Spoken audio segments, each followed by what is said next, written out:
Hey everyone. So I've hesitated to comment about Charlie Kirk just because it just was so devastating, and so many people were already giving phenomenal, amazing addresses about it. And even now, I don't, there's so many people that have risen up. But again, I just want to join the army of people saying, hey, if you don't know what you stand for, figure it out. And if you don't know where you're called, figure it out. I'm preaching on that this weekend. All month long, we're doing a series on Nehemiah, who got a burden and he took action and he wasn't afraid. And that was Charlie's message, man. He was not afraid. I mean, he had multiple threats on his life. And as you notice, the enemy, I said this yesterday in a Facebook post, the enemy, it's not coincidence that he was shot in the neck, because the enemy was trying to take his voice. And I am telling you that it is not just a pun or coincidence that his ministry was called Turning Point. This is a turning point in our nation. This is a turning point in our nation. And I love how the last day and a half, maybe 2 days, I have heard Charlie called a martyr, and I could not agree anymore. Because while he preached, while he taught, political ideas and limited government, all those things, what he taught the most was to trust God, the God of the Bible.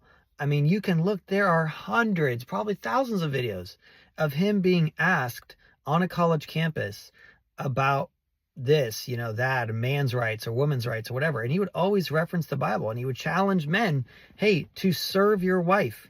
Make financial goals in your life that one day your wife wouldn't have to work, that she could work if she wanted to, but she doesn't have to because you are working so hard.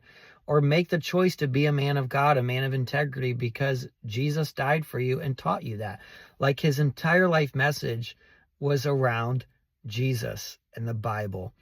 And man, what a turning point in our nation. I mean, I saw a rapper, which I didn't even know who he was.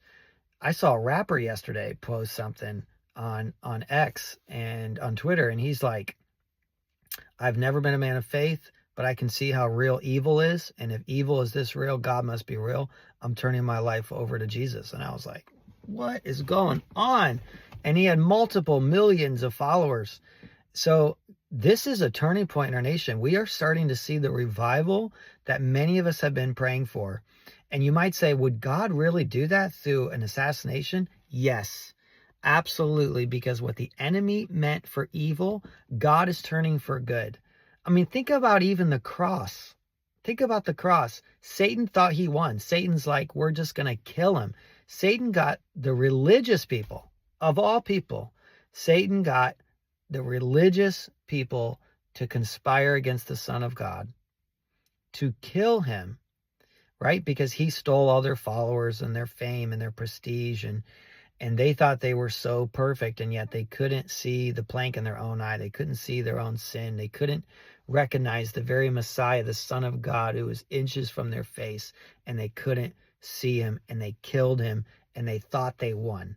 And what happened? All along, it was God's plan. All along, it was God's plan that Christ would die for humanity. 3 days later, as you know, he rose from the dead, and the world's changed. Everything's different since that point. I want to tell you, this is a turning point in our nation. If you have been on the fence about your Christianity, if you're a teenager and you're watching this and you're just kind of silent at school, how about don't be silent anymore? I had a Bible study when I was 15. I was 15 years old. I didn't know what I was doing. I called it Delta Chi. It was cool at the time to use Greek words. I don't know why. It was probably just cool in my head, but nobody knew what it meant. I remember my senior year, I changed it to Bible study, just so people knew what the heck it was. But I saw a couple people get saved at my school, and that changed my life, and it changed their life. And one girl, she actually passed away shortly after getting saved. And I'm telling you right now, your voice matters. Satan wanted to take out Charlie Kirk's voice because he was a voice of truth and reason, biblical logic, faith, a voice of love. He was always loving. Even when it looks like he's in a harsh debate with people, it's funny because people on, let's just say the left, will pick clips that make him look rude and mean. But if they'll zoom out if you watch the whole video, you'll see, because we live in a soundbite generation, which is so foolish. Only a fool takes a soundbite, a 10-second clip, and runs with it. But if you watch the whole video, he's always coming back to, hey, I'm telling you this because I love you, right? In other words, there's a street right here, and I actually just told this kid, literally just told him, hey, you need to get off the street. You're going to get hit. And it sounds harsh, but then I explained to him for the next 4 minutes, we don't want you to get hit. We don't want you to die. We love you, right? So what does the truth do? Love tells the truth. And Charlie told the truth about God, about sin, about abortion, about a lot of issues. And a lot of people don't like that. And I can tell you right now who really doesn't like that. The devil. Okay? Satan. The same Satan who inspired babies to be sacrificed to Moloch. It's the same demonic voices.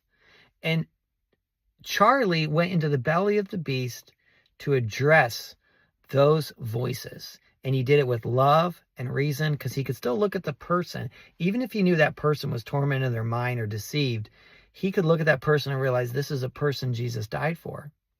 And so I want to encourage you and hopefully inspire you today to be like Charlie, to find your vision, okay? Listen, for me, it's orphan care and it's raising up pastors who preach the gospel. That's it. I know what I'm alive to do. It's raising up pastors to preach the gospel and to provide for orphan care. That's my thing. What's your thing? For Charlie, it was going into a college campus, talking to a bunch of students who don't know what the heck's going on in life. And they're being fed all this crap from their professors. And Charlie, that was his vision, to speak to that generation and to get a hold of them during their formative years on their turf, on the campus. He knew his vision. So do you know your vision? I want to challenge you. Hopefully this little video will challenge you. I need to get a vision from God as to where my voice is to be used. And it's not for you. It's not for your anything. It's for Jesus. Because the lamb that was slain, he needs to receive the reward of his suffering. Like the Moravian missionary said, may the lamb that was slain receive the reward of his suffering. Wow. Think about Charlie today and choose to live like him.